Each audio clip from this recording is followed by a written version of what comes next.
और जैसे जैसे ईरान और अमेरिका के बीच मेमोरेंडम के साइन करने की तारीख यानी 19 तारीख करीब आती जा रही है, वैसे वैसे डील को लेकर तनाव बढ़ता जा रहा है। अब ईरान अमेरिका के इस डील के बीच चीन की तरफ से एक बड़ी धमकी आई है। मैं सीधा पॉइंट पे आना चाहूंगा। चीन ने डोनाल्ड ट्रंप को सीधे शब्दों में कह दिया है, नेतन्याहू को रोको वरना डील भूल जाओ। सीधा सीधा धमकी दी है चीन ने डोनाल्ड ट्रंप को। जिस तरह से नेतन्याहू और इजराइल जो हमले कर रहे हैं लेबनान को लेकर, अब इसमें चीन ने पहली बार लेबनान को लेकर, हिजबुल्लाह को लेकर अपनी बात सामने रखी है और चीन ने साफ कह दिया डोनाल्ड ट्रंप को, नेतन्याहू को रोकिए वरना डील भूल जाइए। देखिए, तीन बड़ी बातें कही हैं चीन ने। क्योंकि चीन की एंट्री है, इसका क्या मायना है वो आपको मैं बताऊंगा, लेकिन पहले यह समझिए कि चीन क्या कह रहा है। बात नंबर एक, Beijing issued a stern warning over continued military operations in the region, declaring that Lebanon sovereignty and security should not be violated. चीन की तरफ से यह कहा गया है कि लेबनान की सॉवरेंटी और सिक्योरिटी, लेबनान की सुरक्षा के साथ किसी तरह का खिलवाड़ नहीं होना चाहिए। यानी लेबनान में देखिए, लेबनान को लेकर पहली बार चीन की तरफ से स्टैंड सामने आया है। And urging all parties to respect ceasefire arrangements before the historic framework collapses. चीन की तरफ से यह कहा गया है इसके पहले कि यह डील टूट जाए, ये जो एमओयू है ये खत्म हो जाए, इसके पहले पहले हर देश को इस सॉवरेंटी और सिक्योरिटी लेबनान की जो है वो सुनिश्चित करनी होगी और ये हमले रोकने होंगे। अब देखिए, पहली बात बीजिंग की तरफ से, चीन की तरफ से कही गई, विदेश विभाग के प्रवक्ता हैं उनकी तरफ से बातें सामने आई हैं। उन्होंने पहली बात तो ये कही कि लेबनान की जो सॉवरेंटी और उनकी सुरक्षा है, इसका रिस्पेक्ट करिए। दूसरी बात चीन ये कह रहा है, डोनाल्ड ट्रंप को कह रहा है सीधा सीधा कि देखिए, अगर ये हमले नहीं रुके तो इसका नतीजा ये होगा कि ये डील टूट जाएगी। इसके पहले कि डील टूट जाए ये हमले रुकवा दीजिए। यानी चीन ने सीधी धमकी दे दी है कि भैया ये हमले आप रोक दीजिए वरना अंजाम बुरा होगा। दूसरी बात समझिए, China has officially broken it's silence on the landmark phase 1 memorandum of the understanding reach between United states and Iran. देखिए, जो खबरें छप रही है मैं आपको पढ़ के बता रहा हूं। अब इसमें गौर करने वाली बात यह है, जो दूसरी बात है, देखिए चाइना ने क्या शब्द का इस्तेमाल किया है। China has officially broken it's silence on the landmark phase 1 memorandum. यानी ये मेमोरेंडम कई हिस्सों में है। चाइना फेज 1 की बात कर रहा है, यानी जिस एमओयू की बात हो रही है ये कई हिस्सों में होगा, जैसा कि ईरान कह रहा है। ऐसा नहीं कि अभी से तय हो गया कि यूरेनियम का क्या होगा, न्यूक्लियर का क्या होगा, वो तो बात जब होगी उसके बाद होगा। तो देखिए, चाइना ने फेज 1 मेमोरेंडम का इस्तेमाल किया है, जो खबरें छप रही हैं उसमें। यानी चाइना ये बात मान के चल रहा है कि इसके कई फेज होने वाले हैं और अभी सिर्फ पहले फेज की बात है। खैर, आगे बढ़ते हैं।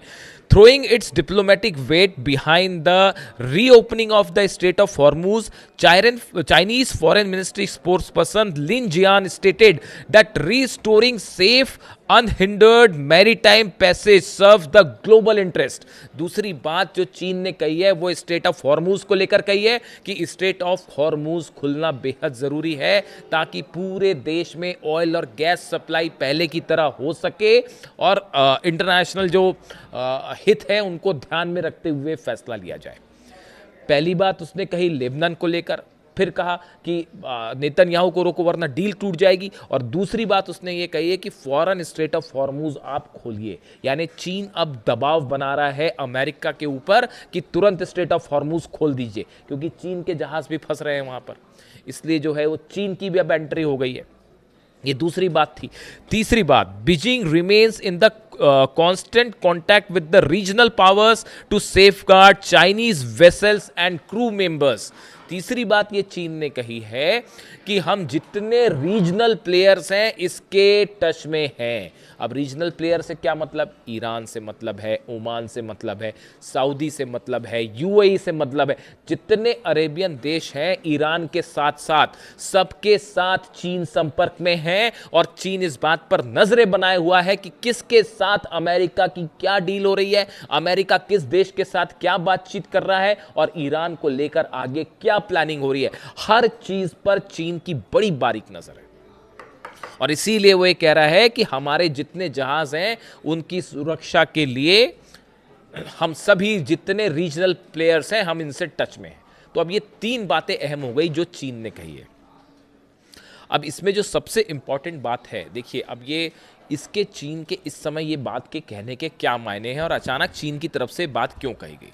देखिए जिस तरह से नेतन्याहू लगातार ये कोशिश कर रहे हैं कि किसी तरह से ये एमओयू साइन ना हो पाए, डील साइन ना हो पाए, उसकी बड़ी वजह यह है कि जो नेतन्याहू को कई झटके लग रहे हैं, इजराइल को कई झटके लग रहे हैं। पहला झटका तो ये लग रहा है साहब कि जो ग्रेटर इजराइल का एक ख्वाब लेके चल रहे थे, जो शायद कभी पूरा नहीं हो पाएगा लेकिन कोशिश तो कर ही रहे थे वो, तो वो ग्रेटर इजराइल का जो प्लान था वो तो तहस नहस है, बात नंबर 1, अगर ये एमओयू साइन हो जाता है। दूसरी बात, लेबनान पे जो जमीन पर कब्जा करके बैठे हैं वो खाली करनी पड़ जाएगी। सीरिया में जो जमीन पर कब्जा करके बैठे हैं वो खाली करनी पड़ जाएगी। जो गजा पर कब्जे का प्लान है, बफर जोन बना के बैठे हैं जो, वो फेल हो जाएगा। यानी लेबनान, गजा, सीरिया, यहाँ जो अपनी फोर्सेस हैं ये वापस बुलानी पड़ जाएगी, इसको खाली करना पड़ जाएगा। ग्रेटर इजराइल भी फेल हो गया, ये भी वापस बुलाने पड़ेंगे। इसके अलावा हिजबुल्ला, हमास और हुती, ये तीनों ऐसे संगठन जो लगातार इजराइल के खिलाफ कार्रवाई कर रहे हैं, इनको लेकर कोई डील में कोई प्रस्ताव नहीं है। ईरान की तरफ से साफ कह दिया गया है कि हम अपने ये सहयोगों को लेकर कोई डील नहीं करेंगे। यानी ऐसे में हिजबुल्ला भी कायम रहेगा, हमास भी कायम रहेगा और हुती भी कायम रहेगा। अब ये भी एक बड़ी चुनौती है इजराइल के लिए कि तीनों संगठन जो हैं वो भी कायम रहेंगे। इसीलिए बार बार ये कह रहे हैं नेतन्याहू कि हम हिजबुल्ला पर हम कार्रवाई, चाहे बेन-गुविर हो, चाहे नेतन्याहू हो, चाहे दूसरे नेता हो इजराइल के, जो लगातार ये बयान दे रहे हैं कि हम हिजबुल्ला पर कार्रवाई नहीं रोकेंगे। और इसी को लेकर कल फिर हमले हुए और 4 लोगों की लेबनान में मौत हो गई। उसके बाद ईरान की तरफ से बयान आया, Iran has accused Israel of violating the truce in Lebanon 84 times since the memorandum of understanding was agreed between Tehran and US. जो अभी ये मेमोरेंडम वाली बात सामने आई है, इसके बाद से ही 80 से ज्यादा हमले कर चुका है इजराइल लेबनान के ऊपर। और ईरान की तरफ से ये कहा गया है कि अगर किसी भी तरह का अब एक भी हमला होता है तो इसका करारा जवाब दिया जाएगा। हार्श रिस्पॉन्स शब्द का इस्तेमाल किया है ईरान ने कि करारा जवाब दिया जाएगा। ऐसे हालात में हकीकत यह है, देखिए बड़ी सारी चीज़ें हैं, पेंच बड़े सारे फंसे हैं। अभी ये पहले डील को लेके ही चीज़ें साफ नहीं है। बाकी की जो चीज़ें हैं कि यूरेनियम का क्या होगा, अभी यूरेनियम का कब क्या होगा वो तो जब पता चलेगा कि यूरेनियम है कहाँ तब होगा ना। आप खुद सोचिए, इस्फहान में अगर मान लेते हैं इस्फहान में यूरेनियम है भी और उसी पावर प्लांट के नीचे है जिस पर हमले हुए थे, अब उसकी ऑलरेडी टनल्स बंद कर दी गई हैं, उसके आसपास बारूदी सुरंगें भी बिछा दी गई हैं और वो ज़मीन के कितने नीचे दबा है, क्या दबा है कोई नहीं पता। अभी कोई प्लान ही नहीं है कि आईएईए वहाँ अगर जाता भी है, जैसा जेडी वेंस कह रहे हैं आईएईए जाएगा, अमेरिका भी जाएगा, मदद करेगा, ये अभी सब बहुत दूर की बातें हैं। ये बहुत दूर की बातें हैं। अभी तो सिर्फ फेज़ 1 के पहले फेज़ की बात है कि जिसमें हॉर्मूज को खोला जाएगा। कि देखिए कितनी बड़ी जीत है ईरान की। हॉर्मूज तो पहले ही खुला हुआ था, ईरान ने कभी बंद ही नहीं किया हॉर्मूज। आपने हमला किया, आपने ब्लॉकेड किया और आप खुद अपने हाथ जला बैठे। हकीकत यही है। तो अब हॉर्मूज खोलने के लिए भी पैसे देने पड़ रहे हैं, हालांकि वे अरेबियन कंट्रीज देंगी ऐसा कहना है डोनाल्ड ट्रंप का।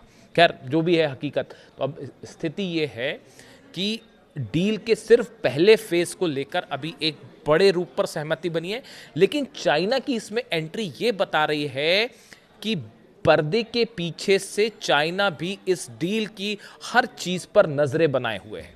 और शायद ईरान के इस कॉन्फिडेंस का एक वजह बड़ी ये भी है, जो ईरान इस डील में आगे बढ़ रहा है, हो सकता है कि पीछे से चाइना के द्वारा भी कोई गारंटीज दी गई हैं और चीन भी इन जितने अरब देश हैं उस पर और अमेरिका की शर्तों पर एक एक्टिव रोल पर्दे के पीछे से निभा रहा है। और शायद देखिए ये डोनाल्ड ट्रंप की जो मुलाकात हुई थी, चीन गए थे जब जिनपिंग से मुलाकात हुई थी, हो सकता है कि उस समय एक ब्रॉडर एक प्लान तैयार हुआ था और उसको बाद में एग्जीक्यूट किया गया। यानी चीन की भूमिका बेहद अहम है। अगर चीन इसको बैक ऑफ कर जाए इस स्थिति में और कह दे कि भैया डील रोक दीजिए, तो फिर ईरान निश्चित रूप से डील रोक देगा। और इसीलिए ये कोलैप्स होता दिख रहा है, क्योंकि एक तो वो 300 अरब डॉलर को लेकर ऑलरेडी विवाद है, यूरेनियम का क्या होगा, न्यूक्लियर मुद्दे का क्या होगा, अभी उस पर कोई सहमति नहीं बनी। अगर ऐसी खबरें आपके पास आ भी रही हैं तो गलत खबर है। अभी ईरान की तरफ से कहा गया है कि आपके पास ऐसी कोई खबर है तो वो गलत खबर है, अभी उस मुद्दे पर बात ही नहीं हुई है। वो तो जब 60 दिन का दौर होगा तब उसमें बातचीत होगी कि आगे क्या करना है। तो अभी बड़ी इनिशियल लेवल की अंडरस्टैंडिंग है एमओयू में। अब ऐसे में चीन की एंट्री ये बता रही है कि ये डील खतरे में है। जिस तरह से नेतन्याहू हमले कर रहे हैं लेबनान पे, उसके बाद ईरान अपनी मिसाइल्स के साथ तैयार है। ईरान की जो सेना है, कई कमांडर्स के बयान आ गए हैं कि जबरदस्त हमला किया जाएगा, ऐसा पलटवार की याद रखोगे और डील बील सब भूल जाओ फिर। तो ऐसे हालात में एक तरफ नेतन्याहू की कोशिश है कि ये डील ना हो पाए, और जब ये मामला बिगड़ता दिखा तब चीन ने एंट्री की है और ये कहा है डोनाल्ड ट्रंप को कि समझ जाइए, नेतन्याहू को रोक दीजिए। और दूसरी गौर करने वाली बात देखिए, चीन ने नेतन्याहू को सीधा वार्निंग देने के साथ साथ असली बात वो ट्रम्प से कह रहे हैं। चाइना जो है वो ट्रम्प को ये कह रहा है कि नेतन्याहू को रोको। यानी चीन इस बात को समझ रहा है कि क्या दो ही चीज़ें हो सकती हैं, या तो ये सब कुछ ट्रम्प के इशारे पे और नेतन्याहू की सहमति से हो रहा है, और अगर सहमति से नहीं हो रहा है तो आप देखिए कल ट्रम्प का एक बयान आया, मैं देख रहा था, उन्होंने कहा कि Netanyahu has to be more responsible. अरे रिस्पॉन्सिबल का क्या मतलब होता है? ये कोई बच्चों के स्कूल की क्लास चल रही है कि you have to be more responsible और होमवर्क करके आना? टीचर बोलता है ऐसा छोटे छोटे क्लास के बच्चों को? What do you mean by responsible? ये रिस्पॉन्सिबल शब्द का बहुत ही हल्के शब्द का प्रयोग किया गया। वो हमले कर रहा है लगातार, नेतन्याहू और इजराइल लगातार हमले कर रहा है, और वो डील टूटने की कगार पे। डील टूटने का मतलब समझ रहे हैं आप? पूरी दुनिया कितनी बड़ी मुश्किल में फंस जाएगी। तो ऐसे में इसीलिए चीन ने ट्रंप को एड्रेस किया कि मामले की गंभीरता को समझो, सिर्फ 48 घंटे बचे हैं, अगर नहीं रोका तो फिर उसके बाद डील खत्म हो जाएगी, उसके बाद फिर परिणाम देखना आप। फिर एक साथ फिर वो जब दागेगा खुर्रम शहर 4 और फतह और सेजिल, तो फिर क्या करेगा इसराइल और क्या करेगा? देख ही रहे हो आप, कुवैत तबाह हो गया, जॉर्डन तबाह हो गया, सब बेसिस उड़ गए, कबाड़ पड़ा हुआ है वहाँ बस बड़े बड़े जहाज़ों का जिसका दम भरते थे। तो ऐसे में अब ये चीन की एंट्री हो चुकी है, और एक वीडियो में कल बड़ा खुलासा सुबह, पुतिन की भी बड़ी पैनी नज़र है। और ये जो G7 में सब कुछ हो रहा है, रूस के खिलाफ कई बड़े बड़े हथियारों की डील्स हो रही हैं और प्लान बनाए जा रहे हैं, पुतिन की भी अच्छी नज़र है इस डील के ऊपर। यानी सब चीज़ें आपस में इंटरलिंक हैं। अगर आप वहाँ पर रूस को पे प्रेशर बनाएंगे, पुतिन पर प्रेशर बनाएंगे, तो वो ईरान के ज़रिए प्रेशर बनाना शुरू कर देगा। इसलिए अभी बहुत सारी चीज़ें हैं, अभी वेट करिए कहाँ क्या डील साइन होती है, उसमें क्या अंदर चीज़ें हैं, उसको लेकर कितनी सहमति बनती है। इस बीच फिलहाल चीन की तरफ से बड़ी वार्निंग आ गई है। इससे जुड़ा जो भी अपडेट है आप तक पहुँचाऊँगा। वीडियो कैसा लगा कमेंट करके ज़रूर बताइए। Thank you so much.